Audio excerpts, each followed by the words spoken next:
Ethan Morrison pushed open his front door and stopped dead. The smell hit him first. Beef stew, fresh bread, something sweet baking. His hand went to his hip where his rifle should have been, but he'd left it with the horses. Someone was in his house.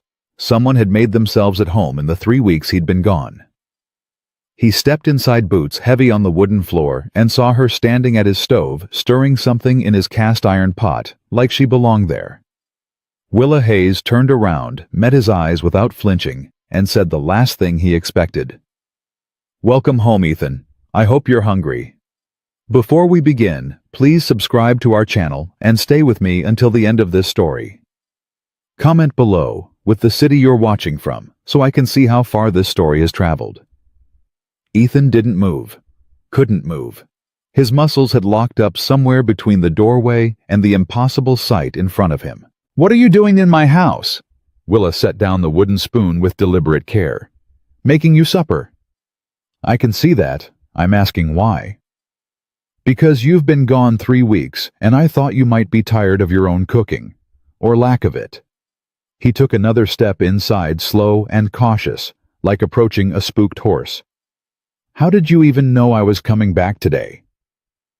"Tom Fletcher at the Mercantile mentioned your herd was spotted near the North Ridge this morning. Simple arithmetic after that." Ethan's jaw tightened. "That doesn't explain what you're doing here. In my house. Uninvited." "You're right, it doesn't."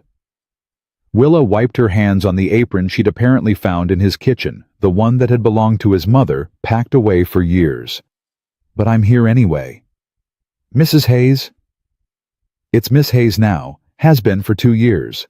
Her voice didn't waver. "And you can call me Willa, since I've already made myself comfortable enough to use your kitchen." He stood there, hat still on trail dust, coating every inch of him, trying to make sense of this woman. She looked nothing like the prim schoolteacher he'd seen in town, always proper, always distant. Here in his kitchen, with her sleeves rolled up and her hair coming loose from its pins, she looked almost dangerous. "This isn't proper." "No, it's not." She turned back to the stove. "The stew's almost ready. You should wash up." "I should—" He stopped himself. "You can't just walk into a man's home and start giving orders." "I didn't walk in.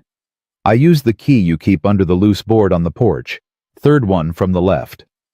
She glanced at him over her shoulder. "Not exactly Fort Knox, Mr. Morrison." His hands curled into fists at his sides. "You had no right." "You're absolutely correct. I had no right, no invitation, and no business being here." Willa pulled the pot off the heat. "But I am here, the food is ready, and you haven't eaten a decent meal in weeks. So, you can either throw me out and eat cold beans from a can, or you can sit down and let someone take care of you for once in your stubborn life." The silence stretched between them like a rope pulled taut. "Why?" The word came out rougher than he intended. "Why would you do this?" Willa's shoulders softened slightly. "Because I know what it's like to come home to an empty house, to walk through that door and have nothing but silence waiting for you. I know what it does to a person, Ethan. I know it better than you think." Something in her voice made him look at her differently, really look at her. He saw the shadows under her eyes, the slight tremble in her hands, that she was trying to hide the way she held herself together like glass that had been broken and carefully glued back into shape. "Your husband died 3 years ago. Consumption took him over 6 months. She met his eyes directly. "I spent every day of those 6 months watching him fade away. And then I spent 2 years after that learning how to live in a house that echoed. So yes, I know exactly what you're feeling right now, standing there wondering if you should trust this or run from it." Ethan pulled off his hat slowly. "I could have you run out of town for this." "You could, but you won't." "How do you know?" "Because if you were going to, you would have already done it instead of standing here arguing with me." She gestured to the table where 2 plates sat waiting. "Now are you going to wash up, or do I have to throw this perfectly good stew to the hogs?" He stared at her for another long moment, then turned and walked to the basin by the back door. The water was already waiting, still warm. She'd thought of everything. When he came back, she'd already served the plates. The table looked different than he'd ever seen it. 2 settings cloth napkins he didn't know he owned. The good silverware he'd never bothered to unpack. It looked like a home, instead of just a place to sleep between cattle drives. He sat down across from her, still wary. This is wrong. Probably. Willa picked up her fork. But I'm tired of only doing what's right and proper. That got me nothing but a cold house in Boston and a lot of well-meaning condolences. So you came to Montana. So I came to Montana, took the teaching position, rented that little room above the mercantile, and tried to convince myself that starting over was the same as healing. She took a bite of stew, chewed thoughtfully. Turns out they're not the same thing at all. Ethan tasted the food. It was better than anything he'd had in months, maybe years. You're a good cook. My mother insisted. Said a woman needed to know her way around a kitchen. Willa's mouth twisted slightly. She never mentioned what to do when you're cooking for one, and the kitchen feels like a tomb. Is that what this is? You feeling sorry for yourself, so you decided to ambush me with supper? Her eyes flashed. I'm not ambushing you with anything. I'm offering you basic human kindness. If you're too proud or too stubborn to accept it, that's your problem, not mine. Human kindness. He set down his fork. That's what you call breaking into someone's home. I call it recognizing when someone needs help and actually doing something about it, instead of just praying from a distance and hoping God handles the details. I don't need help. Everyone needs help, Ethan. The only difference is some people are honest enough to admit it. She pushed her plate away slightly. I've watched you come into town these past months. You buy your supplies. You nod at people, you're perfectly polite. And you're completely alone. You live like you're still out on that cattle drive, even when you're surrounded by people. You don't know anything about me. I know you were in the war. I know you came back different like most men did. I know you built this ranch from nothing, and you work yourself half to death because it's easier than sitting still with your own thoughts. Her voice gentled. And I know that look in your eyes, when you think no one's watching. That look that says you've seen things you can't unsee, and lost people you can't get back. Ethan's hand tightened around his fork. You need to leave. Not until we finish this meal. Mrs. Hayes. Willa. This isn't... He struggled for words. You can't just decide to fix me like I'm some broken wagon wheel. I'm not trying to fix you. I'm trying to feed you. She picked up her fork again, calm as Sunday morning. There's a difference. Is there? Yes. Fixing someone means you think they're broken. Feeding someone means you think they deserve to eat a hot meal and not be alone while they do it. She took another bite. Now eat your supper before it gets cold.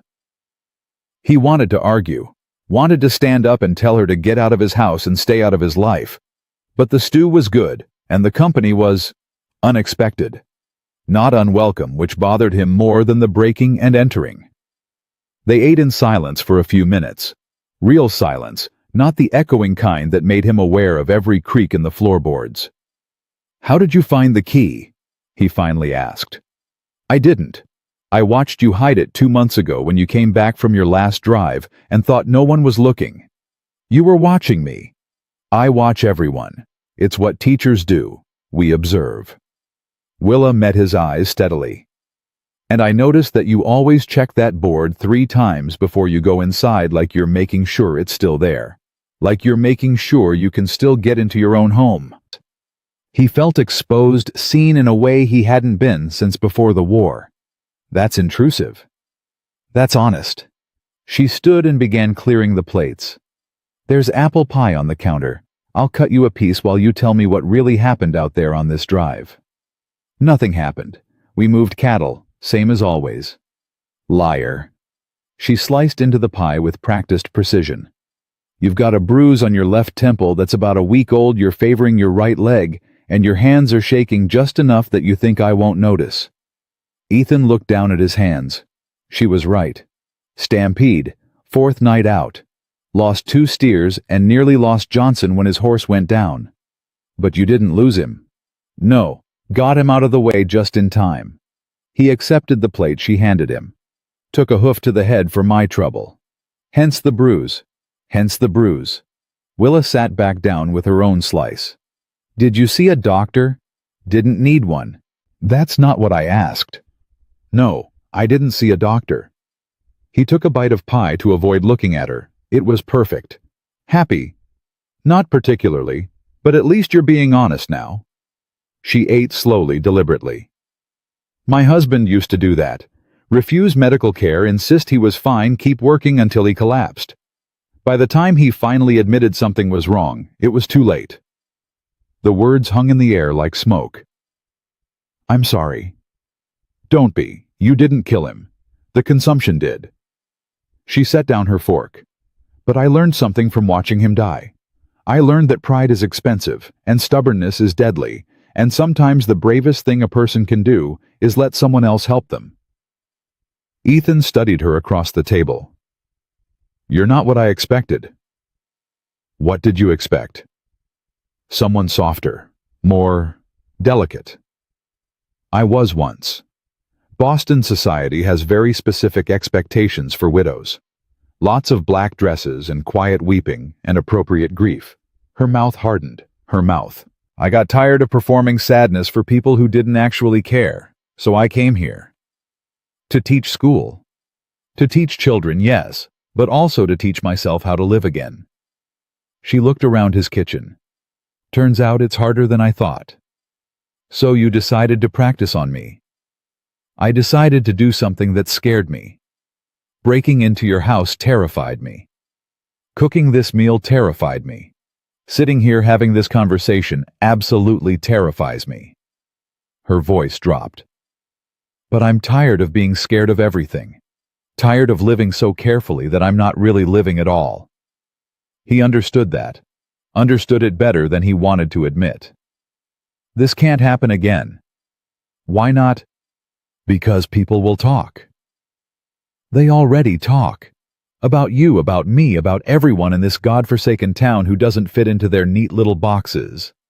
Willa stood and began gathering the dishes. Let them talk. I've survived worse than gossip. Ethan rose and caught her wrist gently. I mean it. This was kind of you. But it can't become a habit. She looked down at his hand on her wrist, then up at his face. Are you afraid of what they'll say, or are you afraid of what you might feel if I keep doing this? The question landed like a punch. Both. At least she smiled at his honesty. Well, points for not lying about it. He released her wrist. You should go before it gets full dark. I brought a lantern. Willa. I know. I'm going. She untied the apron and folded it carefully. But I'm leaving the leftovers. There's enough stew for tomorrow, and the pie should keep for a few days if you cover it. You don't have to. I'm not doing it because I have to. I'm doing it because I want to. She collected her shawl from the chair. There's a difference there too if you're willing to see it. He walked her to the door, every instinct screaming at him to ask her to stay, to keep talking, to fill the silence for just a few more hours. But he didn't. Couldn't. Willa paused on the threshold. Thank you for not throwing me out immediately. Thank you for the meal. You're welcome. She looked up at him, and in the lamplight, he could see the same loneliness in her eyes that he felt in his bones. Good night, Ethan. Good night, Willa. He watched her walk down the path toward town, lantern swinging gently in her hand. Watched until the light disappeared over the ridge. Then he went back inside to an empty house that somehow felt emptier than it had before. The dishes were done. She'd left everything clean and put away. On the table sat a jar of preserves he hadn't noticed before, with a note tucked underneath, "For your breakfast. Try not to be alone if you can help it. W." Ethan picked up the note, read it 3 times, then folded it carefully and put it in his pocket. He told himself he'd throw it away later. Told himself this was a one-time thing, a strange kindness from a lonely woman who didn't know any better. But he kept the note. And the next morning, when he opened that jar of preserves and spread it on bread that was still soft, He thought about her standing in his kitchen, like she'd always been there. Thought about her voice cutting through his defenses with surgical precision. Thought about the way she'd looked at him and seen straight through to all the broken parts he tried so hard to hide. 3 days later, he rode into town for supplies. Told himself it was routine. Told himself he needed flour and coffee and lamp oil. Told himself it had nothing to do with the school teacher who'd invaded his home and upended his carefully constructed solitude.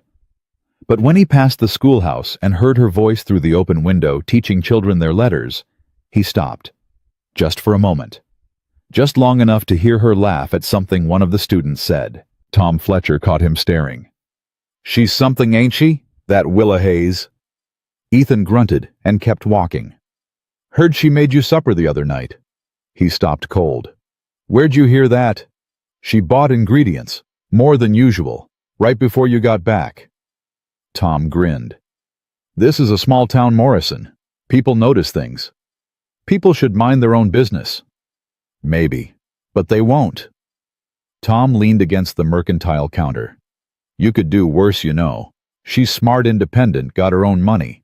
And she clearly doesn't scare easy if she's willing to take on a ornery cuss like you.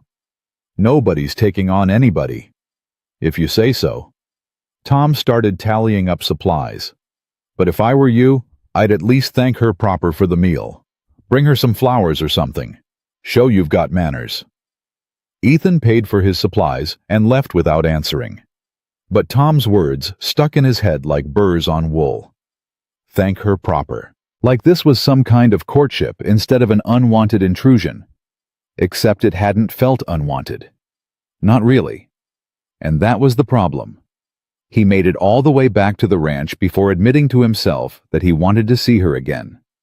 Wanted to hear her sharp tongue and watch her move through his kitchen like she owned it. Wanted to sit across from her and trade verbal blows until they both forgot to be so careful with their words.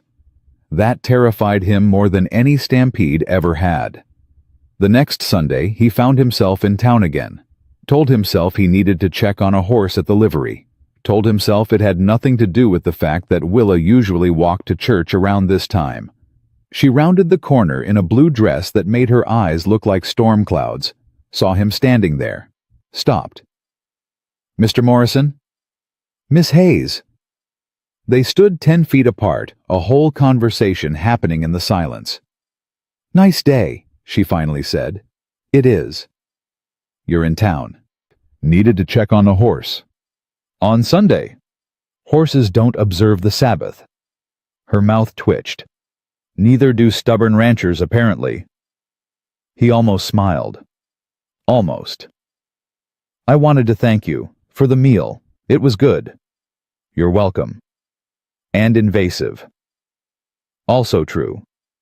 She tilted her head. "Are you going to hold a grudge about it? Or are you going to get over yourself and admit you enjoyed the company?" "I haven't decided yet." "Well, let me know when you do." She started to walk past him. "Willa." She stopped. Turned. Waited. "If you wanted to. I mean, if you found yourself with extra time." He forced the words out like they were costing him. The ranch could use some organizational help. With supplies. Inventory. Her eyes narrowed. "Are you asking me to come back to your house?" "I'm asking if you'd be willing to help me organize my supply shed, as a favor, nothing more." "Nothing more." "That's what I said." She studied him like he was a particularly complicated arithmetic problem. "Next Saturday afternoon, and I'm bringing my own lunch this time. I won't give the gossips more ammunition by cooking in your kitchen twice." "Fine." "Fine." She walked away toward the church, back straight, chin up. He watched her go and wondered what the hell he'd just done. Wondered why the thought of seeing her again made his chest feel less tight than it had in years. Wondered if maybe, just maybe, being a little less alone might not be the worst thing in the world. Saturday arrived with the kind of crisp autumn air that made everything feel sharper, more real. Ethan had been up since dawn, telling himself he was just doing normal ranch work, not preparing for Willa's arrival. But he'd swept the supply shed twice, organized tools that didn't need organizing, and changed his shirt 3 times before settling on one that looked like he hadn't tried at all. When he heard the wagon approaching at precisely 2 o'clock, his stomach tightened in a way that had nothing to do with hunger. Willa climbed down before he could offer help, carrying a wicker basket and wearing a practical brown dress that somehow made her look more formidable than any fancy gown could have. She surveyed the ranch with the same assessing gaze she probably used on unruly students. "You've been cleaning." "I keep things tidy." "The supply shed is visible from here, Ethan. I can see fresh broom marks in the dirt." She walked toward him, not smiling, but not hiding her amusement either. "You didn't have to do that." "Didn't do it for you. Did it because it needed doing." "Of course." She set down her basket near the porch. "Shall we start then, before you invent more chores to avoid actually talking to me?" He led her to the shed, acutely aware of how close she walked beside him. Inside, rows of shelves held supplies in what he'd thought was reasonable order until she started pulling things down and making small, disapproving sounds. "What?" "You've got nails mixed with screws, 3 different kinds of rope all tangled together, and I'm fairly certain this grain has been here since before the war." She held up a sack. "Please tell me you're not feeding this to your horses." "That's for emergencies."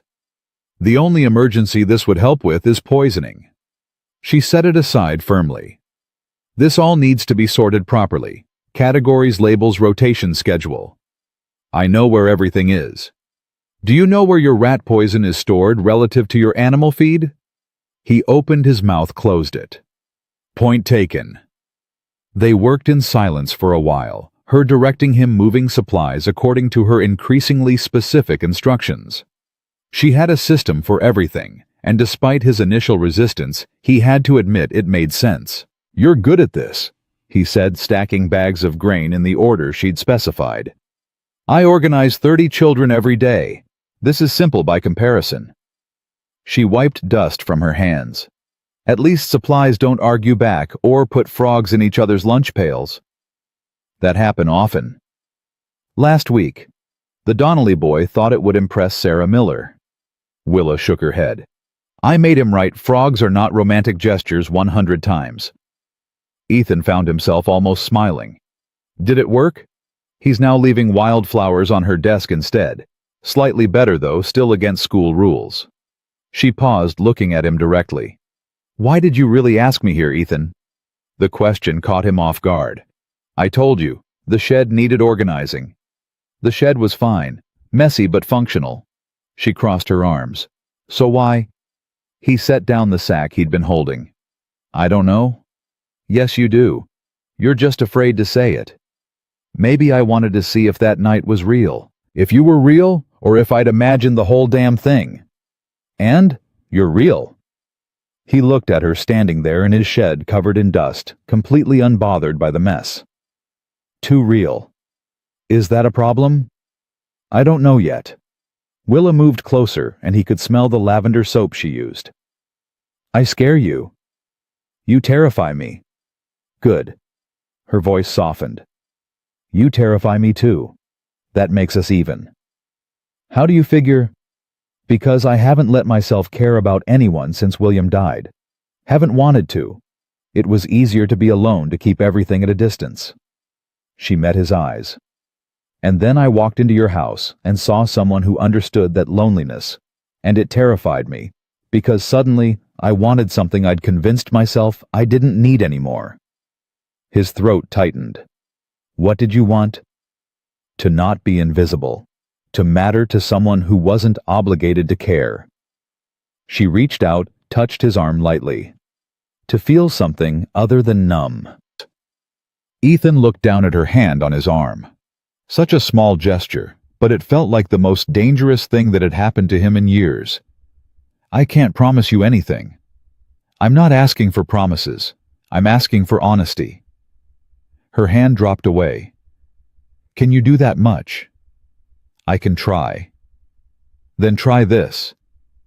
Tell me what you're thinking right now. Not what you think you should say, but what's actually going through your head." He took a breath. I'm thinking that having you here feels right in a way that scares the hell out of me. I'm thinking that I've spent 6 years building walls around myself, and you walked through them like they weren't even there. I'm thinking—" He stopped, the words catching. "Keep going." "I'm thinking that if I let myself want this it's going to hurt when it ends. And I don't know if I can survive that kind of hurt again." Willa's expression shifted, something raw crossing her face. "You think I don't know about that kind of hurt? I watched my husband die for 6 months, Ethan. 6 months of watching him fade away a little more each day, knowing there was nothing I could do to stop it. And when he finally died, I felt relief. Do you understand what that does to a person? To be relieved that someone you loved is dead? That's not your fault. Isn't it? I was supposed to love him enough to want him to keep fighting, but instead I was grateful it was over. Grateful I didn't have to watch anymore, didn't have to pretend I still saw my husband in that wasted shell of a man." Her voice cracked. "So don't talk to me about hurt, like you're the only one who knows what it costs." The silence that followed felt like standing in the eye of a storm. "I'm sorry," Ethan said quietly. "I didn't mean— I know what you meant, but you need to understand something." She stepped closer. "I came here to Montana to escape that guilt, to start over where nobody knew me as poor Willa, whose husband died so tragically. And for a while that worked. I could be just the school teacher, just another person trying to make a life on the frontier. But then I saw you, and I recognized something in you that I saw in myself. Someone who was so busy running from the past that they'd forgotten how to live in the present." "You don't know what you're talking about." "Don't I? Tell me about the war, Ethan. Tell me what you're really running from." His hands clenched into fists. "No." "Why not?" "Because some things are better left buried. Nothing stays buried forever. It just rots and poisons everything around it." She reached for his hand, uncurling his fist gently. "Talk to me." "I can't." "You can. You're just choosing not to." Her thumb traced across his knuckles. "What happened?" The touch broke something in him. Words started spilling out before he could stop them. There was a boy. Couldn't have been more than 17. Fresh-faced, eager, thought war was going to be some grand adventure. Ethan's voice went flat. "I was his sergeant. Supposed to keep him alive. Supposed to teach him how to survive." "What was his name?" "Danny. Danny Cooper from Pennsylvania. Used to talk about his sweetheart back home, how he was going to marry her when the war ended." He pulled his hand away from hers, needing the distance. "We were pinned down, taking fire from 3 sides. I told him to stay down, told him to wait for my signal. But he panicked. Stood up to run. I tried to grab him, but he was hit. Took 3 bullets before he even knew what happened. Died in my arms, asking me to tell his sweetheart he was sorry. Sorry he wouldn't be coming home. Sorry he broke his promise." Willa's eyes glistened. "That wasn't your fault. I was his sergeant. You were a man in an impossible situation. I should have held on to him harder. Should have. Should have what stopped bullets with your bare hands, made him immortal through sheer force of will." She grabbed his shoulders, forcing him to look at her. "You did what you could. The rest was out of your control. Tell that to Danny's sweetheart. Tell that to his mother, who wrote me letters for 2 years asking me to explain exactly how her son died, wanting details I couldn't give her because they were too horrific. Did you write back? Every time. Even when I wanted to burn the letters, throw them away, pretend they didn't exist." His jaw clenched. "Because I owed her that much. Owed Danny that much. You owed yourself more than spending the rest of your life punishing yourself for something you couldn't prevent." Willa's grip tightened. "How many more, Ethan? How many more soldiers died under your command?" 14. Over 3 years. 14 men who trusted me to keep them alive. And how many did you save?" He blinked, thrown by the question. "What? You heard me. How many men made it home because of you? How many survived because you were there?" That's not the point." "That's exactly the point. You've been carrying the weight of 14 deaths for 6 years, but you won't let yourself count the ones you saved. Why? Because they don't balance out. No, they don't. But they matter. Those men went home to their families, their sweethearts, their lives because you kept them alive. Doesn't that count for anything? Ethan turned away, unable to look at her anymore. You don't understand. Then make me understand. Explain to me why you think you deserve to suffer alone for the rest of your life. Because if I stop, if I let myself forget even for a moment, then they died for nothing. Then I'm just another man who survived when better men didn't. Better men. Willa's voice went hard. You think those soldiers were better than you? You think Danny Cooper would want you to spend your whole life drowning in guilt over his death? It doesn't matter what he'd want. He's dead. And you're alive. That has to mean something. It means I got lucky. It means I'm a coward who stayed alive while braver men died. She slapped him. Not hard, but sharp enough to snap his head around. He stared at her in shock. Don't you dare! Her voice shook with fury. Don't you dare call yourself a coward! You carried those men with you for 6 years. You wrote letters to their families. You built a life here despite everything you've been through. That's not cowardice, Ethan. That's survival. That's strength. You don't know what you're talking about. I know that I watched my husband give up. I know what it looks like when someone decides dying is easier than living. And I know that you're nothing like that. She grabbed his face with both hands. You're still here. You're still fighting. That makes you one of the bravest men I've ever met, even if you're too stubborn to see it. His hands came up to circle her wrists, but he didn't push her away. Why do you care? Because someone needs to. Because you're worth caring about even if you don't believe it. Her voice softened. And because I'm tired of watching you punish yourself for being human. Willa, no, you listen to me now. I came to your house that night because I couldn't stand the thought of you coming home to nothing. And I came here today because I wanted to see if maybe, just maybe, we could help each other stop being so damn alone all the time. She released his face but didn't step back. But I can't do this if you're going to keep treating yourself like you're not worth saving. I never asked you to save me. I'm not trying to save you, you stubborn fool. I'm trying to show you that you're allowed to be happy. That you're allowed to want things and have things and not feel guilty about it every second of every day. He stared at her, this fierce woman who'd crashed into his life and refused to let him hide anymore. What if I don't know how? Then we'll figure it out together. She took his hand again, gentler this time. One day at a time. One moment at a time. Until being happy doesn't feel like betraying the dead. Something in his chest cracked open. I don't deserve you. Probably not. But that's not really the point, is it? She managed a small smile. The point is whether you're willing to try. Whether you're willing to let someone in, even if it terrifies you. And if I hurt you, then I'll survive. I've survived worse. Her thumb stroked across his knuckles again. But what if you don't?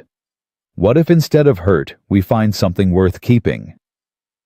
You're asking me to take a hell of a leap. I'm asking you to take a step, just one. See how it feels.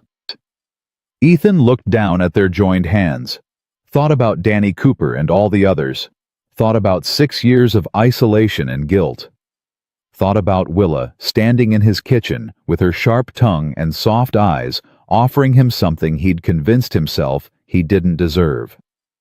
One step, he said quietly. One step. He pulled her closer slowly, giving her every chance to back away. She didn't. When their foreheads touched, he closed his eyes and just breathed, letting himself feel the warmth of another person after so long in the cold. This is terrifying, he whispered. I know. I might run, might push you away. I know that too. Why are you willing to risk it? Because the alternative is going back to being alone, and I've had enough of that to last a lifetime. She pulled back just enough to meet his eyes. Besides, you're worth the risk, even if you don't see it yet. Before he could respond, the sound of hoofbeats interrupted them. They stepped apart quickly, Willa smoothing her hair, while Ethan turned to see who was approaching. Tom Fletcher rode up on his bay mare, grinning like he'd just won a prize. "Afternoon, didn't mean to interrupt." "You're not interrupting," Willa said smoothly. "I was just helping Mr. Morrison organize his supplies." "That's so." Tom's grin widened. "Mighty neighborly of you, Miss Hayes." "I try to be helpful where I can." Ethan shot Tom a warning look. "What do you want, Fletcher?" "Came to let you know the Johnson boys' horse threw a shoe. They're wondering if you could take a look, seeing as how you're better with horses than most." "I'll head over later." "Appreciate it." Tom tipped his hat to Willa. "Ma'am, enjoy your organizing." He rode off, still grinning. As soon as he was out of sight, Ethan cursed under his breath. "By tomorrow, the whole town will know you were here." "Let them know." Willa picked up where they'd left off in the shed, completely unconcerned. "I'm not ashamed of helping a neighbor." "They won't see it that way." "Then they can think what they like. I stopped caring about gossip when I moved here." She handed him a box of nails. "Besides, if we're going to try this, we might as well be honest about it." "Try what exactly?" She paused, looked at him directly. "Whatever this is. Whatever it's becoming." His heart hammered. "You're asking me to court you. I'm asking you to stop pretending you don't want to. There's a difference. Willa, I don't know if I can give you what you think I deserve. Be the man you think I should have." She shook her head. "I'm not asking for perfection, Ethan. I'm asking for honesty, for effort, for a chance to see if two broken people can maybe build something whole together. What if we just break each other worse? What if we don't?" She stepped closer again. "What if instead of focusing on all the ways this could go wrong, we focused on the possibility that it might go right?" He wanted to argue, wanted to list all the reasons this was a terrible idea. But looking at her standing there, determined and fierce, and willing to fight for something he'd given up on years ago, he couldn't find the words. "You're relentless." "I'm hopeful. There's a difference." "Is there?" "Yes, relentless means I won't give up. Hopeful means I believe there's something worth not giving up for." She touched his chest right over his heart. "And I think you're worth it, Ethan Morrison. Even if you don't think so yet." The touch burned through his shirt like a brand. "You barely know me." "I know enough. I know you're kind even when you're trying to be hard. I know you're loyal to a fault. I know you carry other people's pain because you think you deserve to suffer." Her hand spread flat against his chest. "And I know that underneath all that guilt and fear there's a man who wants to be happy, who wants to live instead of just surviving. I can feel it. Your heart's beating too hard for someone who's given up. Maybe it's just beating hard because you're touching me." A smile ghosted across her lips. "Maybe. But that proves my point, doesn't it? You're not as dead inside as you pretend to be." He covered her hand with his, holding it against his chest. "What do you want from me?" "I want you to have supper with me. Really have supper, not just tolerate my presence while you plot ways to avoid me afterward." "When?" "Tomorrow. Sunday, after church." "People will definitely talk then." "Good. Let them get used to seeing us together." Her eyes challenged him. "Unless you're too scared of a little gossip." "I'm not scared of gossip. I'm scared of—" He stopped, unable to finish. "Of caring about me and losing me. I know. I'm scared of the same thing." She squeezed his hand. "But I'm more scared of letting that fear keep me from living. Aren't you?" The question hung between them like a dare. "Yes," he finally admitted. "God help me, yes." "Then say you'll come. Say you'll stop fighting this and just see where it goes." Ethan looked at her, really looked at her, and saw his own fear reflected back at him. Saw her own scars, Her own battles, her own desperate hope that maybe this time things could be different. And he made a choice that terrified him more than any battlefield ever had. All right, Sunday, after church. Her smile could have lit the whole territory. Good, I'll make pot roast. Breaking into my house again. No, this time you're coming to mine. She pulled her hand away, leaving his chest feeling cold. Fair's fair after all. Your place is a room above the mercantile. It's small, but it's mine, and it has a stove and a table, which is all we need. She brushed past him toward her basket. Now, if you'll excuse me, I should get back before it gets dark. Wouldn't want to give the gossips more ammunition.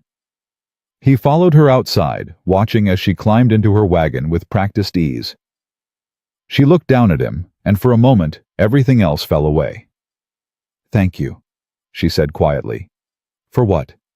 For taking that step. I know it cost you. It's just supper. No, it's not, and we both know it. She gathered the reins. I'll see you tomorrow, Ethan. Don't make me come find you. I'll be there. Promise. He hesitated, then nodded. Promise. She smiled, really smiled, and drove away. Ethan stood there long after she'd disappeared, wondering what the hell he'd just agreed to, and why the thought of seeing her again made him feel more alive than he had in 6 years. Sunday morning found Ethan standing in front of his mirror for the 4th time, trying to decide if he looked like a man going to dinner or a man preparing for his own execution. He'd shaved twice, changed shirts 3 times, and seriously considered riding in the opposite direction of Silver Creek. But he'd made a promise. And despite everything, he was still a man who kept his word. Church was agony. He sat in the back like always, but this time he was painfully aware of Willa 3 rows ahead. Her back straight, her attention on Reverend Matthew's sermon about charity and community. Every time someone glanced his way, he wondered if they knew. If Tom Fletcher had already spread the word that the hermit rancher was courting the Boston widow. When the service ended, he tried to slip out quickly, but Mrs. Patterson cornered him at the door. Mr. Morrison, how lovely to see you in town 2 weeks in a row. Ma'am. I hear Miss Hayes has been helping you organize your ranch. Her smile was too sweet, too knowing. How generous of her to offer her time like that. She's a helpful neighbor. Oh, I'm sure she is. Very helpful indeed, Mrs. Patterson's eyes glittered with barely contained gossip. It's just so unusual for a single woman to spend time alone with a single man. People do talk, you know. Then people should find better things to do with their time. I'm simply saying that if Miss Hayes values her reputation is spotless, and anyone who suggests otherwise will answer to me. His voice went cold. Are we clear, Mrs. Patterson? The older woman's face flushed. Well, I never. Good. Let's keep it that way. He walked away before she could respond, his jaw tight with anger. This was exactly what he'd feared. The whispers, the judgment, the way small-minded people could poison something good before it even had a chance to grow. Willa was waiting outside talking to Sarah Miller's mother. When she saw him, she excused herself and walked over completely unbothered by the stares following her movement. You look angry. Mrs. Patterson was expressing concern about your reputation. Ah, the usual then. Willa adjusted her gloves. What did you tell her? That anyone who questions your character would have to go through me first. Something warm flashed in her eyes. My knight in dusty armor. I'm serious, Willa. This is going to get worse before it gets better. I know, but I stopped letting other people's opinions run my life when I left Boston. She linked her arm through his deliberately where everyone could see. Shall we scandalize them further by walking together in broad daylight? You're enjoying this. I'm enjoying watching you defend me. There's a difference. She steered him toward the mercantile. Come on, dinner won't cook itself. The stairs to her room were narrow and steep. Ethan followed her up, hyper-aware of how small the space was, how intimate. Her room was exactly what he'd expected, tidy, efficient, with books stacked on every available surface, and a small stove in the corner that was already warming the space. "It's not much," she said, removing her hat. "But it's mine. It's more than I expected." "You expected a hovel. I expected something more austere, given your Boston upbringing." "Boston taught me to appreciate comfort. Montana taught me to make do with what I have." She moved to the stove, checking the pot already simmering there. "Besides, I've learned that home isn't about how much space you have. It's about whether you feel safe there." "Do you feel safe here?" She paused, considering. "Most days. Some nights I lie awake and wonder what I'm doing in this God-forsaken territory miles from anything I knew. But then, morning comes and I remember why I left." "Why did you leave, really?"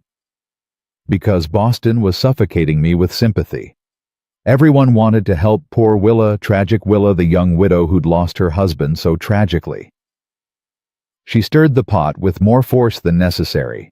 "They threw me charity balls, introduced me to suitable men, made sure I knew my place in their careful social hierarchy, and every single day I could feel myself disappearing into their expectations of who I should be."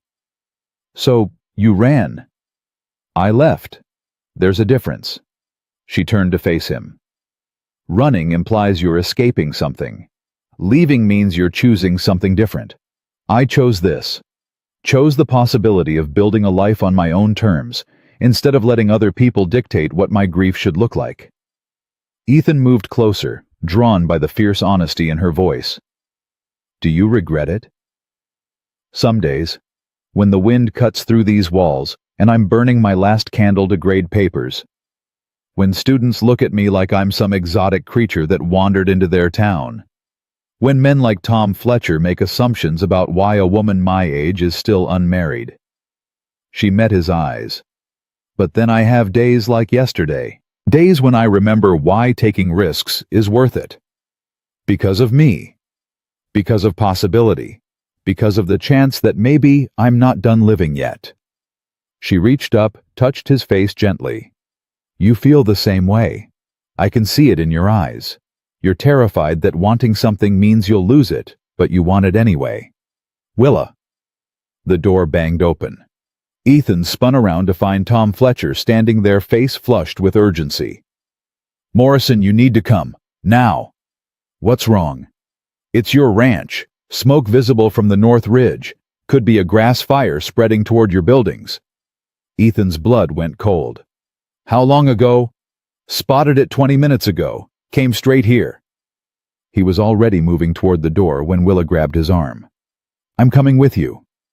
"No, you stay here where it's safe." "Like hell I will. You'll need every hand you can get if it's a real fire."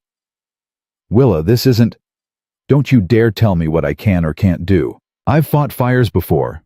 Boston had plenty." She was already grabbing her shawl. "We're wasting time arguing." Tom looked between them. "She's right. Every person counts." Ethan cursed, but didn't argue further. They ran for the horses, Willa keeping pace despite her skirts. Tom had brought extra mounts. Within minutes, they were riding hard toward the ranch, Ethan's mind racing through worst-case scenarios.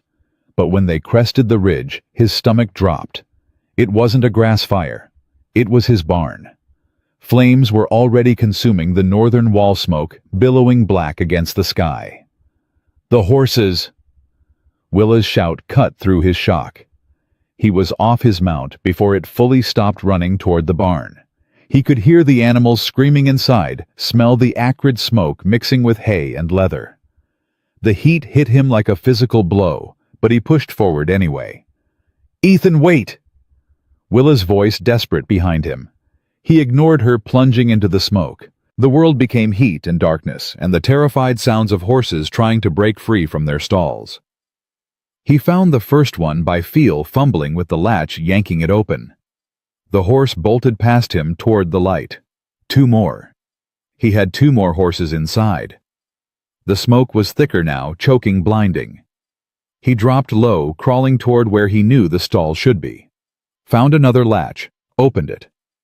The horse nearly trampled him in its panic to escape. 1 more. Just 1 more. The roof groaned above him, a sound like the earth splitting open. He pushed forward anyway, found the last stall, worked the latch with hands that were shaking from lack of air. The horse wouldn't move. "Come on, you stubborn bastard! Move!" He grabbed the halter, pulled hard. The horse reared, fighting him, too panicked to understand he was trying to save it. The roof groaned again, louder this time. "Ethan!" Willa's voice much closer than it should have been. He turned and saw her silhouette in the smoke moving toward him. "Get out now." "Not without you." She reached them, grabbed the horse's other side. Together, they pulled, dragged, forced the animal toward the door. The roof gave way just as they cleared the entrance. The crash was deafening, followed by an explosion of sparks that shot into the sky like demonic fireworks. Ethan and Willa hit the ground hard, the horse bolting to safety while flames consumed what was left of his barn. Tom and several men from town had arrived with buckets, forming a chain to the well. They worked frantically to keep the fire from spreading to the house and other outbuildings. Ethan tried to stand help, but his lungs weren't cooperating. He coughed hard enough to taste blood. Willa was beside him, her face streaked with soot, her dress torn and singed. "You could have died." "The horses could have died too, but they didn't. You saved them." She grabbed his shoulders. "You saved them and nearly killed yourself doing it. What were you thinking?" "I was thinking I couldn't let them burn. I couldn't—" He coughed again, harder. "I couldn't lose them too." Her expression shifted from anger to understanding. "This isn't about the horses. This is about the war. About the men you couldn't save." "Don't. Ethan, you can't keep trying to make up for the past by risking your life every chance you get. That's not heroism. That's suicide by installments. You don't understand.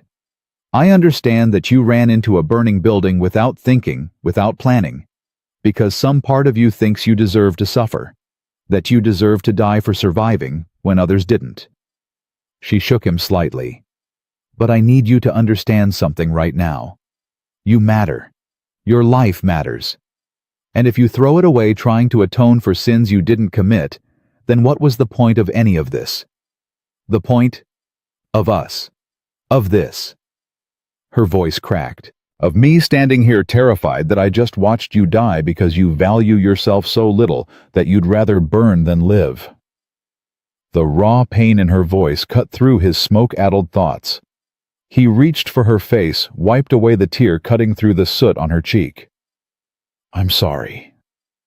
"Don't apologize. Just promise me you won't do it again. Promise me you'll start acting like your life is worth protecting." Before he could answer, Tom jogged over. "Fire's contained. Barn's a total loss, but the house is safe. Outbuildings too." He looked at them both. "You two all right?" "We're fine," Willa said, not moving from Ethan's side. "Good. Because Sheriff Wade wants to talk to you, Morrison. Says this wasn't no accident." Ethan's head snapped up despite the pain in his chest. "What?" "Found signs of accelerant. Someone set this fire deliberately." The words hit like a punch. Willa's hand tightened on his arm. "Who would do that?" she asked. "That's what the sheriff wants to know." Tom's expression was grim. "He's got some questions about your property boundaries. Something about a dispute." Ethan's jaw clenched. "Marcus Dalton, the rancher from the South Ridge? He's been trying to buy my water rights for 2 years. I've refused every offer." Ethan pushed himself to his feet, Willa steadying him. "Last month, he threatened to take them by force if I didn't sell." "You never mentioned that," Willa said quietly. "Didn't think he'd actually do anything. Dalton talks big, but—" He stopped, looking at the smoldering remains of his barn. "I was wrong." Sheriff Wade approached a tall man with hard eyes and a harder reputation. "Morrison, need a word." "Is it Dalton?" "Can't say yet, but I found boot prints near where the fire started, fresh ones, and a can of kerosene that doesn't match anything you keep in your shed." Wade pulled out a notebook. "Tell me about this dispute with Dalton." Ethan laid it out: the water rights, the offers, the escalating threats. Willa listened with growing horror as he described Dalton's visit last month, the thinly veiled intimidation, the suggestion that accidents happened to stubborn men who didn't know when to sell. "Why didn't you report this?" Wade asked. "Because threats are just words. You didn't think he'd follow through, but he did. Nearly killed you both in the process." Wade looked at Willa. "You shouldn't have been here, ma'am." "But I was, and I saw Mr. Morrison risk his life to save his animals." Her voice was steel. "I also saw evidence of arson, so what are you going to do about it, Sheriff?"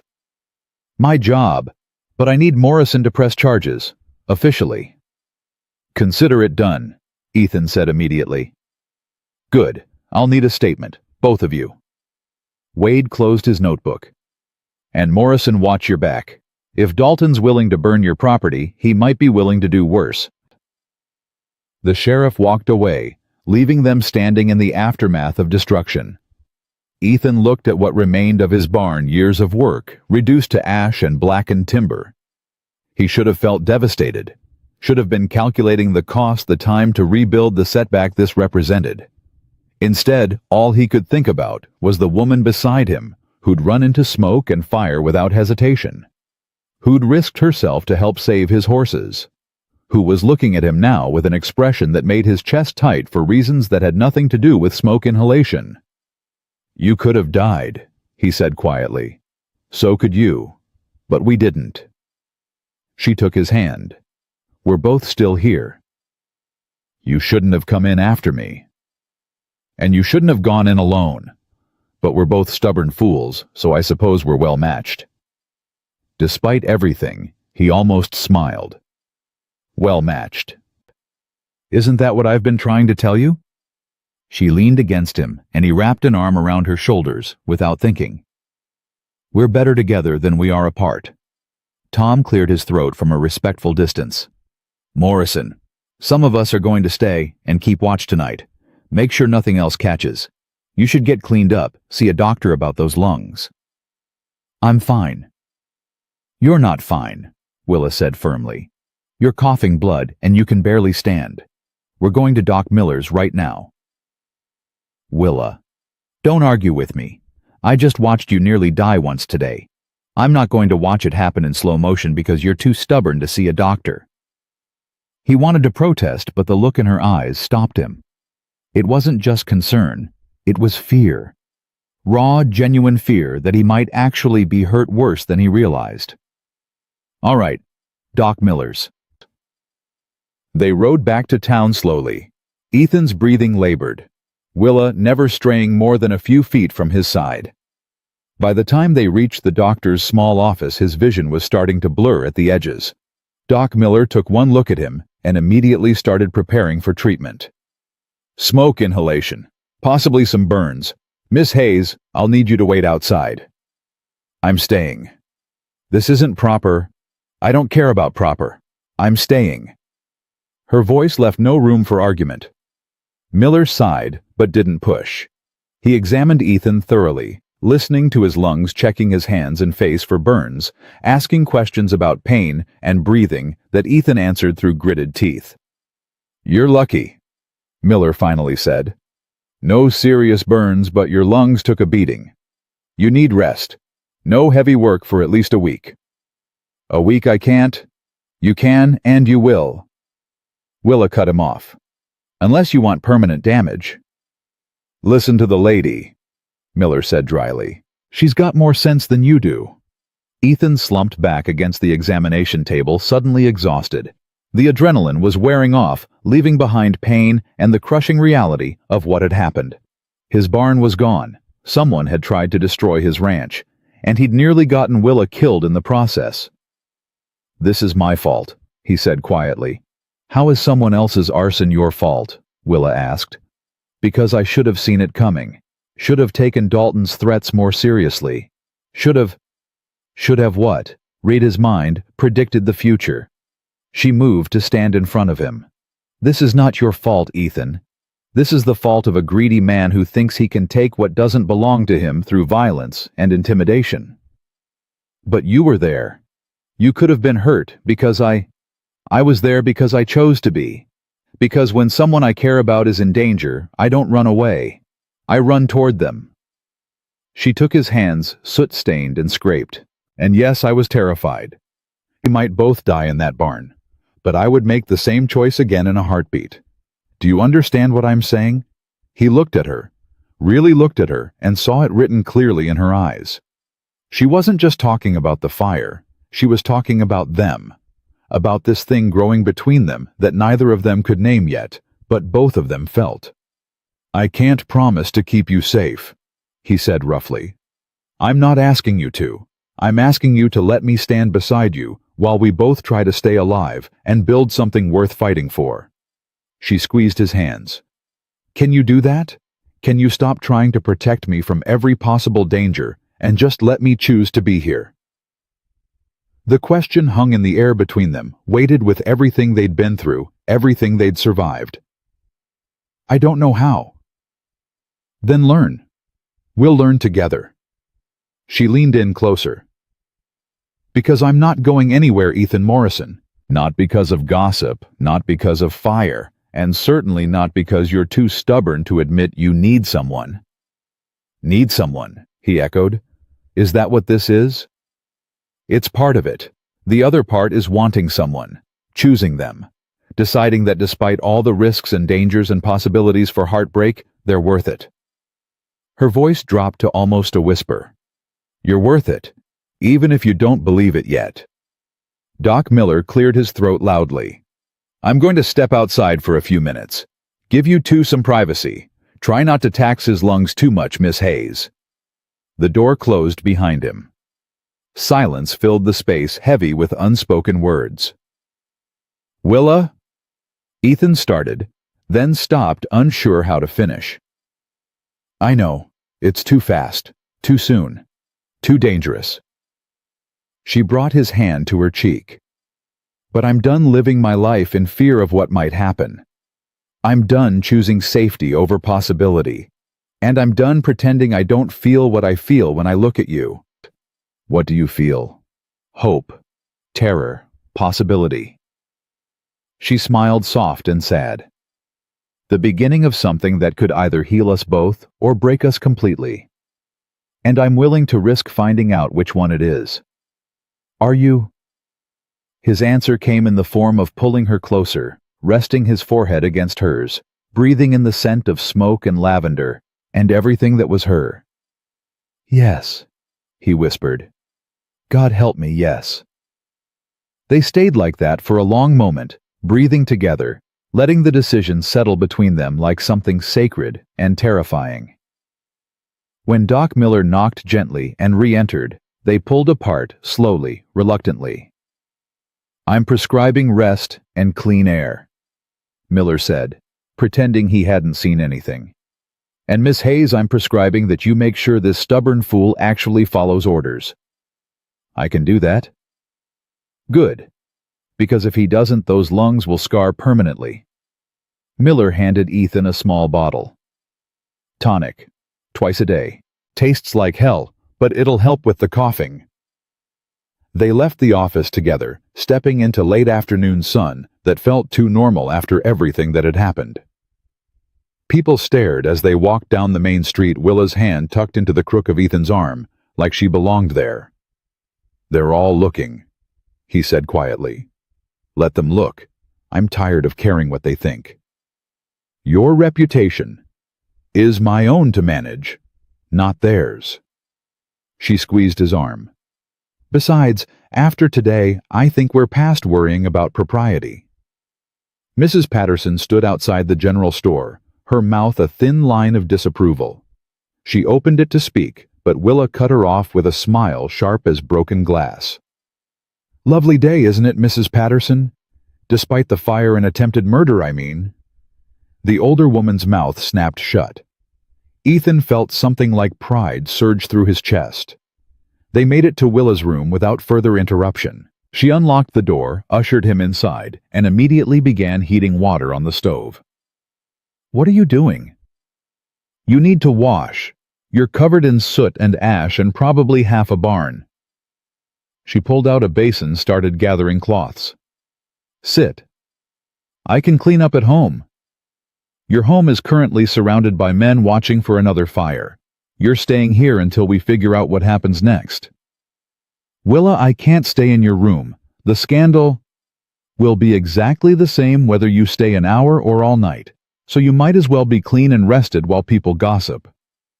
She poured hot water into the basin. Now stop arguing and take off that shirt. He hesitated, then obeyed. The shirt was ruined anyway, scorched and torn and reeking of smoke. When he pulled it over his head, Willa's breath caught. What? Your back. Ethan, your back is covered in burns. He'd forgotten about those, hadn't even felt them in the chaos. They'll heal. They need to be cleaned and dressed properly, or they'll get infected. She moved behind him, her fingers gentle on his shoulder. This is going to hurt. I've had worse. I know you have. But you don't have to pretend it doesn't hurt when it's just us. The tenderness in her voice nearly undid him. He sat still while she cleaned the burns with careful precision, each touch both painful and somehow comforting. She worked in silence, and he closed his eyes, letting himself feel cared for in a way he hadn't allowed in years. There, she said finally, securing the last bandage. Done. Thank you. Don't thank me yet. We still have to deal with Dalton. She came around to face him. What exactly does he want with your water rights? Control. There's a creek that runs through my property, only reliable water source for miles during dry season. If he owns it, he controls everything downstream. Can charge whatever he wants, squeeze out smaller ranchers, build an empire. Ethan's jaw tightened. I won't let him use my land to destroy other people's livelihoods. Even if it means he keeps coming after you. Especially then. Willa studied him. You know this isn't going to end with the barn, right? He'll escalate. Try something worse. I know. And you're still not going to sell. Would you, if you were in my position? She smiled slightly. No, I'd fight him tooth and nail, and probably get myself killed in the process. Her expression sobered. Which is why we need a plan that doesn't end with either of us dead. Did you think I was going to let you handle this alone? She sat beside him. We're in this together now. That's what you agreed to in Doc Miller's office. I agreed to let you stand beside me. I didn't agree to let you get caught in the crossfire of a range war. Too late. I'm already caught. She took his hand. So we might as well figure out how to win. Before he could respond, boots thundered up the stairs. Tom Fletcher burst through the door without knocking, face flushed with urgency. Morrison Dalton's at the saloon, drinking and bragging about how some people need to learn when to take a deal. Ethan was on his feet, instantly reaching for his shirt. Ethan, no. Willa grabbed his arm. That's exactly what he wants. You go in there angry, you'll give him an excuse to claim self-defense when he shoots you. She's right, Tom said. Half the town's in there listening to him. You walk in looking for a fight, it'll be your word against his. So what, I just let him celebrate burning down my barn? No, you let Sheriff Wade handle it legally while you stay alive. Willa's grip tightened. Please, don't give him what he wants. The rational part of his brain knew she was right. The part that had kept him alive through war and wilderness knew that rage was a luxury he couldn't afford.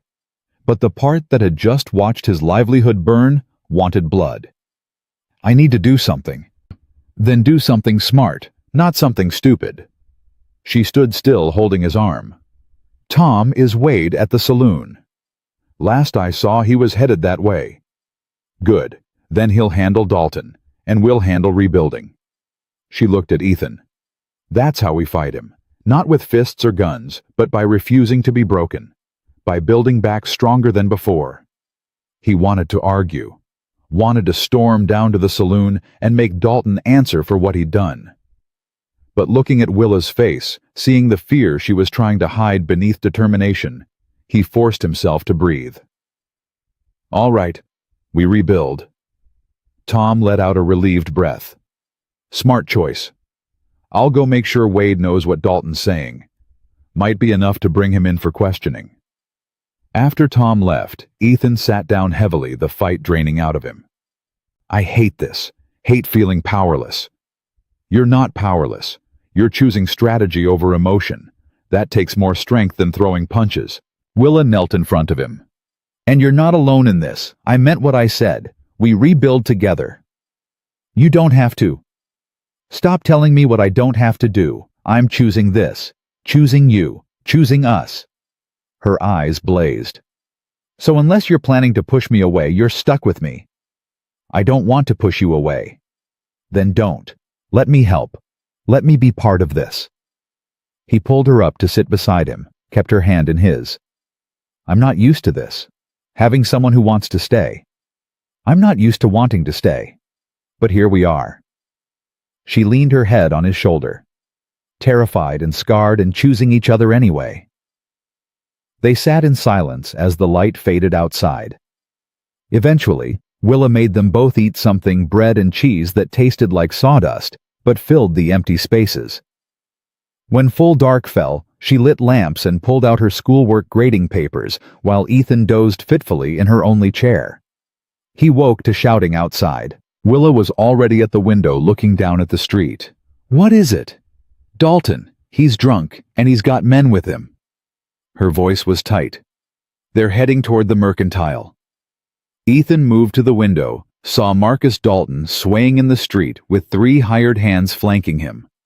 Even from this distance, he could see the mean set to Dalton's mouth, the aggressive swagger of a man who thought he owned the world. I'm going down there. No, you're injured and outnumbered. I can't just hide up here while he terrorizes the town. You're not hiding, you're being smart.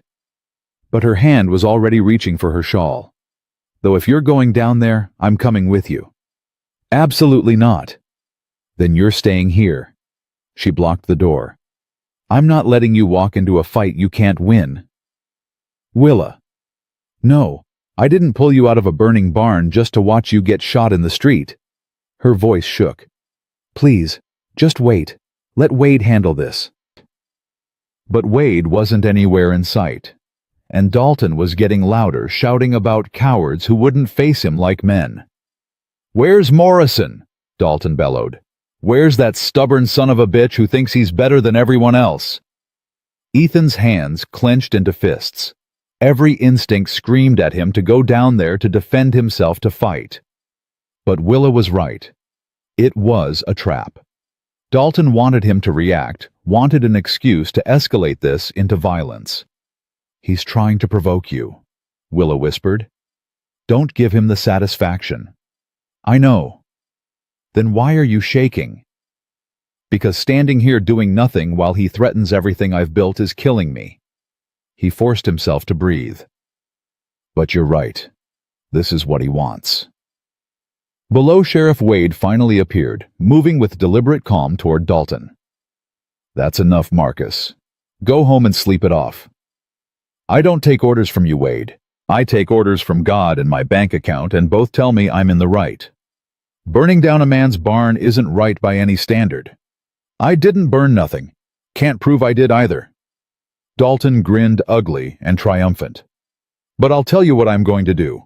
I'm going to buy Morrison's land at auction when he can't afford to rebuild. Going to take those water rights legal and proper. Morrison's not selling. He will when he realizes he can't fight me and win. I've got money, I've got men, and I've got time. Dalton's voice carried up to the window. All Morrison's got is stubbornness and a pretty widow to keep him warm at night. That won't rebuild his barn, won't save his ranch, and it sure as hell won't stop me from taking what should have been mine from the start. Willa's hand found Ethan's, squeezed hard. He wanted to let go, wanted to storm down there and make Dalton eat those words. But her grip anchored him, kept him from making a fatal mistake. You're drunk, Marcus, and you're making threats in front of witnesses. Wade's hand moved to his gun. I'd suggest you head home before I'm forced to arrest you for disturbing the peace. You can't arrest me for speaking truth. I can arrest you for public intoxication and making threats, Your choice how this goes." Dalton stared at Wade for a long moment, then spat in the dirt. "This isn't over." "No, it's not. But it's over for tonight." Wade gestured toward Dalton's men. "Get him home, and tell him when he sobers up that I'll be asking questions about that fire. Questions he'd better have answers for." Dalton let his men lead him away, still muttering threats. Wade looked up at Willa's window, tipped his hat in acknowledgement, then disappeared into the darkness. Ethan realized he was trembling, not from fear, but from the effort of holding himself back. Willa pulled him away from the window, sat him down, held both his hands until the shaking stopped. "You did the right thing." "Doesn't feel right." "I know. But charging down there would have gotten you killed, and then where would I be?" She touched his face gently. "I need you alive, Ethan, more than I need you to be a hero." "I'm not a hero." "You are to me. You were a hero when you saved those horses. You were a hero when you chose not to fight Dalton tonight." Her thumb brushed across his cheekbone. "And you're a hero for letting me stand beside you instead of pushing me away to keep me safe." He turned his face into her palm, closed his eyes. "I don't know how to do this, how to let someone care this much." "Neither do I, but we'll figure it out together." She leaned forward, rested her forehead against his. One day at a time, one moment at a time. They stayed like that until exhaustion finally pulled them under. Willa gave him her bed, insisted on sleeping in the chair despite his protests. He was too tired to argue, too worn down by smoke and fear and the emotional rawness of the day. But in the middle of the night, he woke to find her sitting on the floor beside the bed, her head resting on the mattress near his hand. He shifted slightly, and she stirred, looked up at him with sleep-heavy eyes.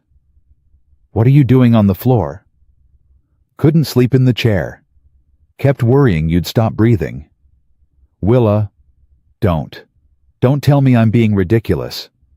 I almost lost you today. Twice. I'm allowed to be scared." Her voice was small, vulnerable, in a way he'd never heard before.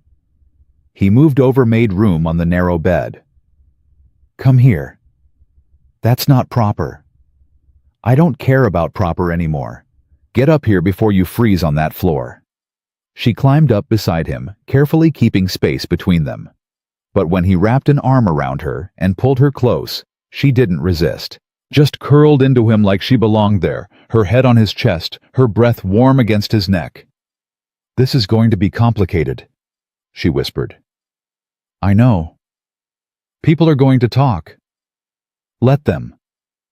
Dalton's going to keep coming. I know that too. And we're both terrified of this."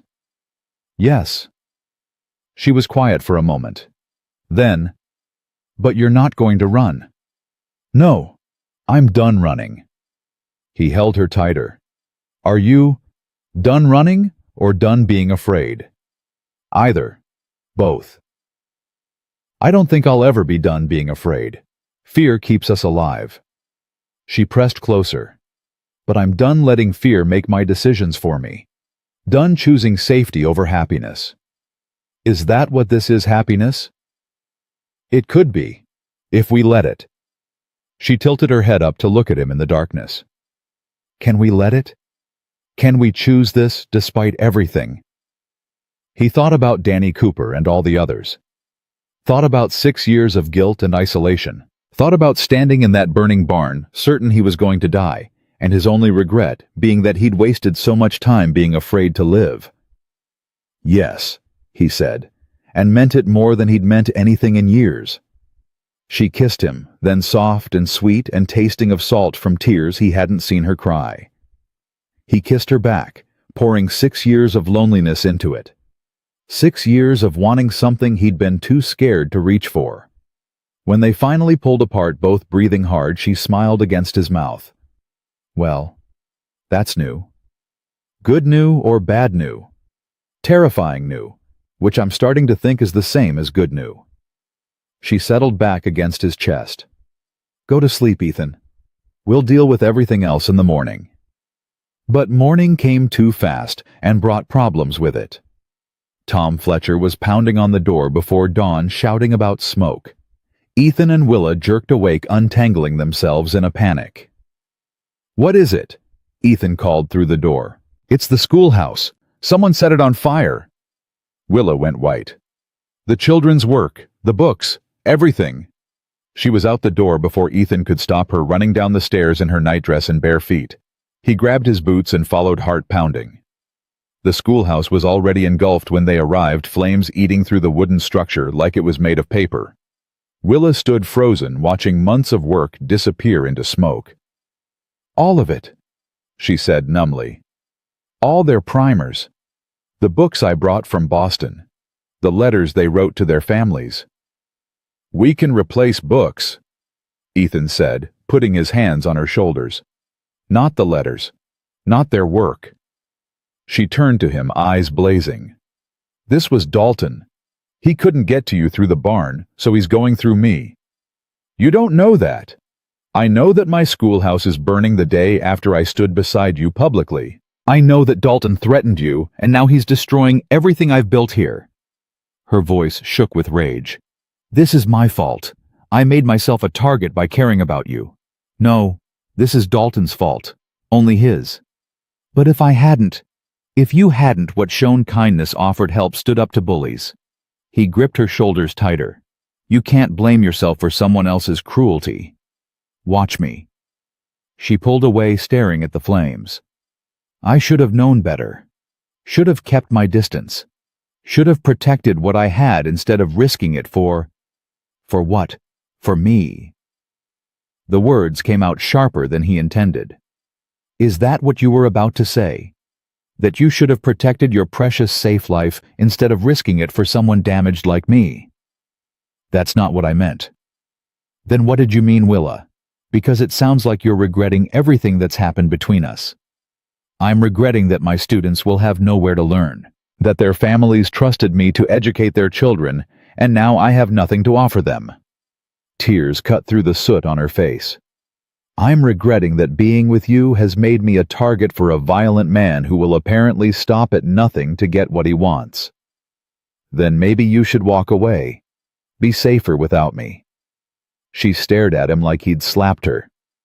"Is that what you want? For me to leave?" "I want you to be safe." "Well, I want you to be safe too. But I didn't walk away when your barn burned. I didn't suggest you give up and let Dalton win." Her voice rose to a shout. "So don't you dare stand there and tell me to leave because things got hard. We're past that now. We're in this together. Or did last night mean nothing to you?" The fight went out of him. "Last night meant everything." "Then act like it. Stop trying to protect me by pushing me away. Stop assuming I'm too fragile to handle the consequences of choosing you." She stepped closer, grabbed his shirt. "I'm not fragile, Ethan. I'm furious. And I'm not going anywhere until we make Dalton pay for what he's done." Sheriff Wade approached, his expression grim. "Miss Hayes, Morrison, we need to talk." "Did you find Dalton?" Willa demanded. "Found him at his ranch. He's got alibis for the whole night. Says he was home with his foreman and 2 hands. He's lying. Probably, but I can't prove it, yet." Wade pulled out his notebook. "I need you both to tell me everything you know. Every threat, every interaction, every detail that might help me build a case." They spent the next hour laying out everything: the water rights dispute, the threats, both fires, Dalton's drunken rant the night before. Wade took notes, asked sharp questions, and promised to dig deeper. "In the meantime," he said, "I'd advise you both to be careful. If Dalton's escalating like this, he's not going to stop until he gets what he wants." "What he wants is my land," Ethan said flatly. "What he wants is control, and he's willing to hurt anyone who gets in his way to get it." Wade looked at Willa. "That includes you now, Miss Hayes. You've made yourself his enemy by standing with Morrison." "Then I'll stand with Morrison and be his enemy. I've faced down worse than Marcus Dalton." "Have you faced down a man willing to burn buildings with people inside them?" The question hung in the air like smoke. "No," Willa admitted. "But I'm about to learn." Wade's warning echoed in Ethan's head for the rest of that day and into the next. He moved Willa's belongings to the ranch that afternoon over her token protests, reasoning that if Dalton was targeting her, she'd be safer where Ethan could watch over her. The irony wasn't lost on either of them. Her room above the Mercantile had seemed scandalous a week ago, but now nobody blinked at her, staying at his ranch with half the town's men camping on his property as guards. "This is insane," Willa said on the third night, watching Tom Fletcher and 6 others settle in around a campfire outside. "We're living under siege. We're being cautious. We're being hunted." She turned from the window, arms crossed. "And I hate it. Hate that Dalton's made me afraid in my own town. Hate that he's turned your ranch into a fortress. Hate that we're waiting for him to make the next move instead of stopping him ourselves. What would you have us do? Wade's building a case. Wade's been building a case for 3 days, and Dalton's still free, still threatening, still winning." Her voice was sharp with frustration. "Meanwhile, my students have no school, your barn's still ashes, and we're hiding like criminals while he walks around town like he owns it. He'll make a mistake. Men like Dalton always do. And how many more buildings burn before he does? How many more people get hurt?" She moved closer, grabbed his hands. "I can't just sit here waiting, Ethan. It's killing me." He understood that. Understood the helplessness, the rage at being forced into a defensive position. But he also understood that charging at Dalton without a plan would get them killed. "Then we need to make him make that mistake. Force his hand." "How?" Before he could answer, Tom burst through the door without knocking. "Morrison, you need to hear this. Now." They followed him outside, where one of Dalton's hired hands, a young man named Jimmy, stood wringing his hat in his hands, looking terrified. "Tell them what you told me," Tom said. "Mr. Dalton's planning something big, tomorrow night." Jimmy's voice shook. "He's been meeting with men from out of town. Rough men. The kind who don't ask questions if the money's right."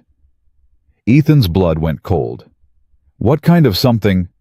"I don't know exactly, but I heard him tell his foreman to make sure Morrison wasn't at the ranch tomorrow night. Said it needed to look like an accident, like maybe Morrison fell asleep with a lamp burning and the whole place went up." Jimmy looked at Willa. "And he said to make sure the school teacher was inside when it happened." Willa's face went white. Ethan's hands clenched into fists. "Why are you telling us this?" he asked, forcing his voice to stay level. "Because I didn't sign up to murder nobody. I needed work, and Mr. Dalton pays good, but I ain't killing people for money. That's not who I am." Jimmy met his eyes directly. "My mama taught me better than that." "Will you testify to Sheriff Wade?"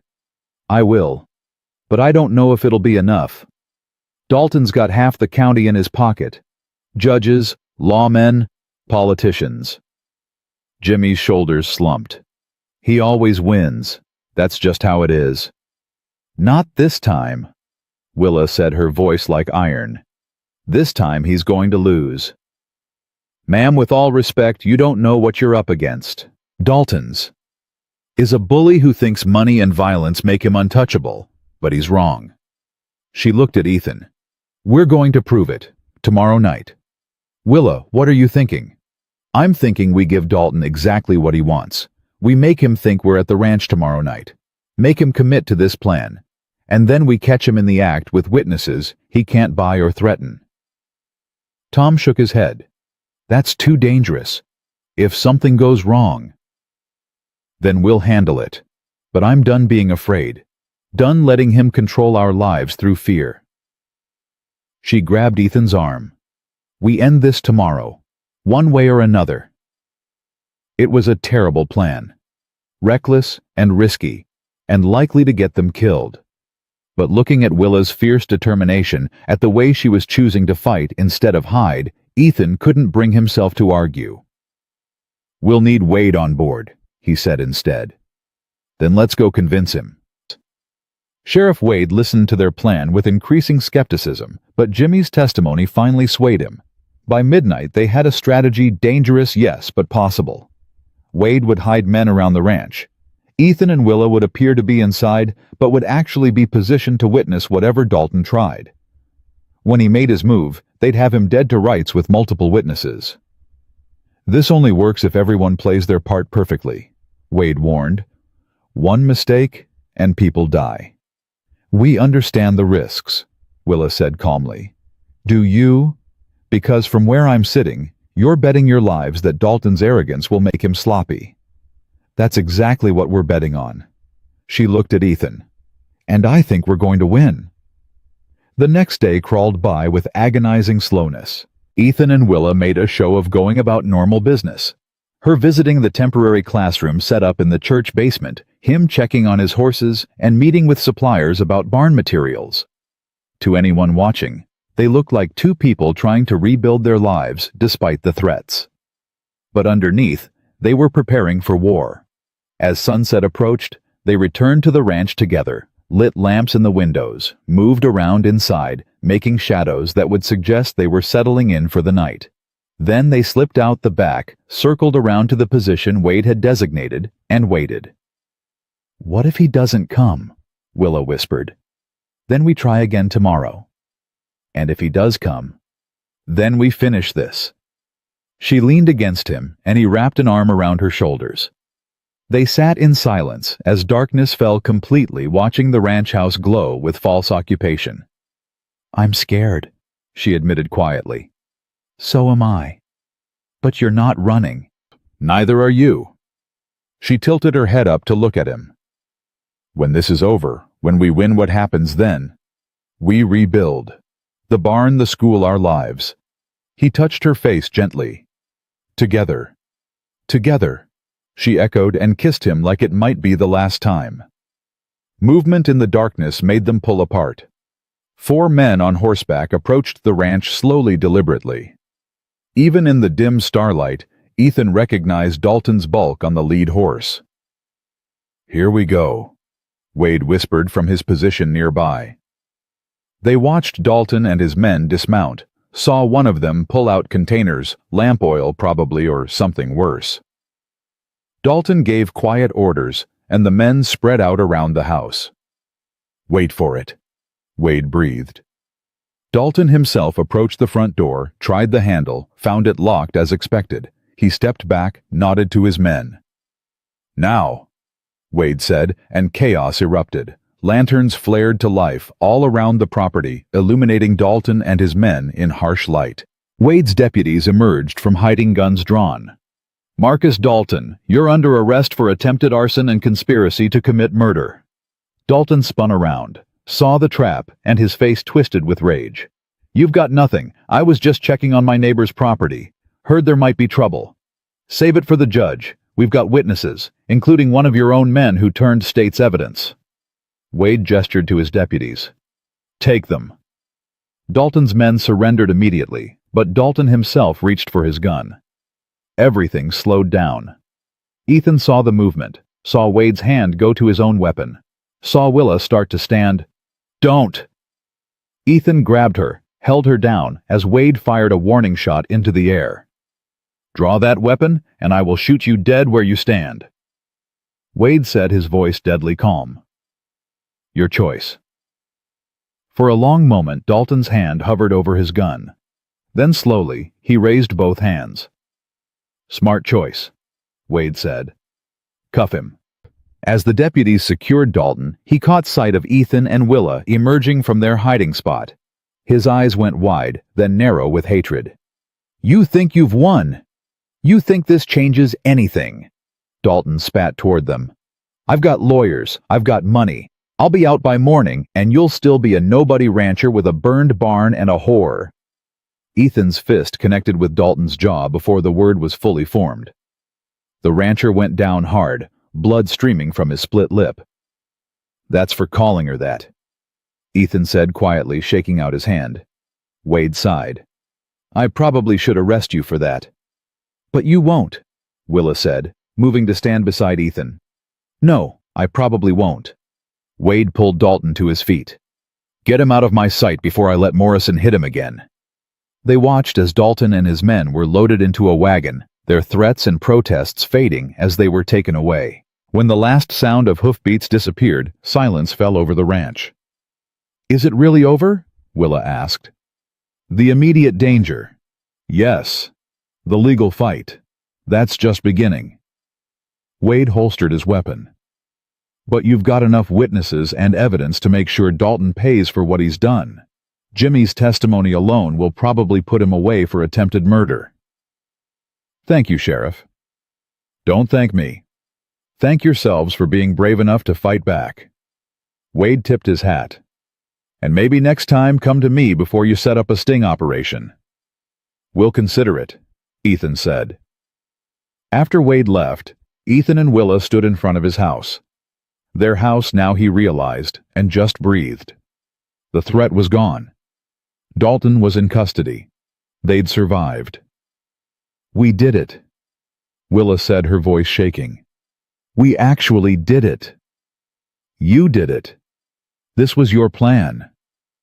Our plan. Our fight. Our victory.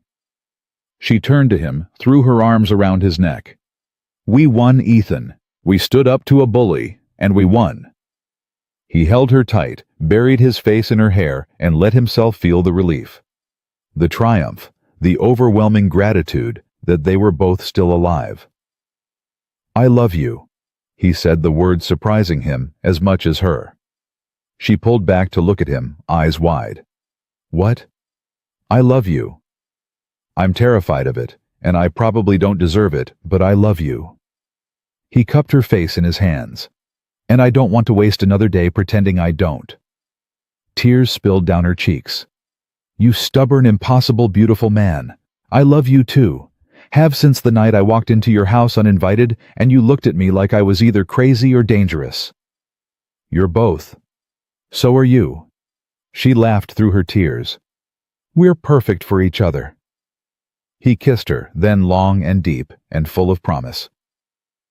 When they finally pulled apart, both breathless, she smiled up at him. So what now? Now we rebuild. Everything. The barn, the school, our lives. He took her hand. Together. Together, she agreed. But first, we should probably go inside. People are still watching. He glanced around to see Tom and several others grinning at them from various positions around the property. Let them watch. I'm done hiding how I feel about you. Good. Because I'm done hiding too. She pulled him toward the house. Come on, we have planning to do. A wedding to arrange a barn to rebuild a school to reopen. Wait, a wedding? Did you think I was going to let you propose properly after everything we've been through? She laughed at his expression. We're getting married, Ethan Morrison. The only question is when. You're serious. Completely. Unless you're having second thoughts. He thought about it for exactly half a second. Not a single one. But shouldn't I be the one proposing? Feel free. I'll say yes. Will you marry me, Willa Hayes? Yes. Now can we go inside? It's freezing out here, and I'd like to celebrate our engagement somewhere warmer. They made it inside, and this time, when they stood in his kitchen, their kitchen, it felt different. Felt like home instead of just a place to sleep. Willa immediately started making tea like she'd done it 1,000 times before. We should set a date, she said, pulling out cups. How about next month? Next month. That's too soon. I need time to... To what, plan some elaborate Boston society wedding? He moved behind her, wrapped his arms around her waist. I don't need elaborate. I just need you. Standing up in front of the Reverend and promising to love me even when I'm stubborn and broken and difficult. You're going to be all those things forever. I know. That's why I need you to promise anyway. She turned in his arms, touched his face gently. I promise. Through stubbornness and brokenness and difficulty. Through fires and threats and whatever else this territory throws at us. I promise to stand beside you and fight with you and love you until the day I die. That's quite a vow. Good. Because I mean every word. She kissed him softly. Next month it is. The weeks that followed were a blur of activity. The town rallied around them in ways Ethan had never expected. Men showed up to help rebuild the barn without being asked. Women donated books and supplies for the new school. Even Mrs. Patterson, that old gossip, contributed fabric for new curtains and offered grudging congratulations on the engagement. Dalton's trial was swift and brutal. Jimmy's testimony, combined with evidence from the fires and multiple witnesses to the attempted arson, left no room for doubt. The judge sentenced him to 15 years in territorial prison and ordered him to forfeit his water rights to be distributed among the smaller ranchers he'd tried to squeeze out. "Justice," Willa said when they heard the verdict. "Actual justice. Doesn't happen often out here. Then we should celebrate when it does." She squeezed his hand. "One threat down. Now we can focus on building instead of defending." The barn went up faster than Ethan had dreamed possible, raised by willing hands and genuine community support. The schoolhouse took longer, but Willa threw herself into it with fierce determination, and by the time their wedding day arrived, it was nearly complete. They married on a Sunday afternoon in late October, surrounded by the entire town. Willa wore a simple dress she'd made herself, cream-colored and practical, but beautiful in its simplicity. Ethan wore his best suit and tried not to shake when she walked down the aisle toward him. Reverend Matthews performed the ceremony with genuine warmth, speaking about healing and second chances and the courage it takes to build something new from the ashes of what was lost. When it came time for vows, Ethan spoke from his heart. "I came back from the war broken. Spent 6 years thinking I didn't deserve happiness or peace or love. Then you walked into my house uninvited and refused to let me keep hiding." His voice caught. "You saved me, Willa. Not from fire or danger, but from myself. From the belief that I wasn't worth saving. I promise to spend the rest of my life being worthy of that gift. Being the man you see when you look at me, even when I can't see it myself." Willa's tears flowed freely. "I came to Montana running from grief and suffocating sympathy. Found a hard territory and harder people, and thought maybe I could disappear into the work of teaching children their letters. Then I saw you, this stubborn, lonely, beautiful man who carried his pain like it was his duty, and I recognized myself in you. We saved each other, Ethan. Pulled each other out of the darkness we'd both been living in. I promise to keep pulling, keep fighting, keep choosing you every single day for the rest of our lives." When the Reverend pronounced them married, the kiss that followed was witnessed by half of Silver Creek and met with cheers that echoed off the mountains. At the reception in the newly rebuilt barn, Tom Fletcher stood up to give a toast. "I've known Ethan Morrison for 5 years, and in all that time I never saw him smile. Not once. He was a good man, a fair man, but a sad man." Tom raised his glass. Then Willa Hayes walked into his house uninvited, and everything changed. She didn't just bring him supper, she brought him back to life. So here's to Willa, the bravest woman in Montana, for taking on this ornery cuss. And here's to Ethan for being smart enough to let her. The barn erupted in laughter and applause. Ethan pulled Willa close, kissed her temple, and whispered, "Thank you." "For what?" "For walking into my house that night. For refusing to give up on me. For choosing me even when it was dangerous and difficult, and everyone thought you were crazy." "I am crazy. Crazy about you." She stood on her toes to kiss him properly. "Now dance with me before the fiddle player passes out from exhaustion." They danced until their feet hurt, ate cake until they were sick, and laughed more than Ethan had in his entire adult life. When the party finally wound down and they walked back to the house, their house properly, theirs now, the stars were brilliant overhead. "Happy?" Willa asked. "More than I thought possible." "Good, because we're just getting started." She looked up at the house, at the barn glowing with lamplight, at the land spreading out around them. "We're going to build something beautiful here, Ethan. A real home. A real life. Together." "Together," he agreed, pulling her inside and closing the door on the cold night. The years that followed brought challenges, droughts and harsh winters, difficult harvests and lean times. But they faced everything side by side, building their ranch into something prosperous and their marriage into something unshakable. Willa taught school for 3 more years before their first child came, a daughter they named Sarah, who had her mother's fierce determination and her father's quiet strength. 2 more children followed a son named William after Willa's first husband, because healing meant honoring the past while building the future, and another daughter named Grace, who reminded them both that second chances were real and worth fighting for. Through it all, through every hardship and triumph, Ethan never forgot that night Willa walked into his house uninvited. Never forgot the gift she'd given him by refusing to let him stay alone.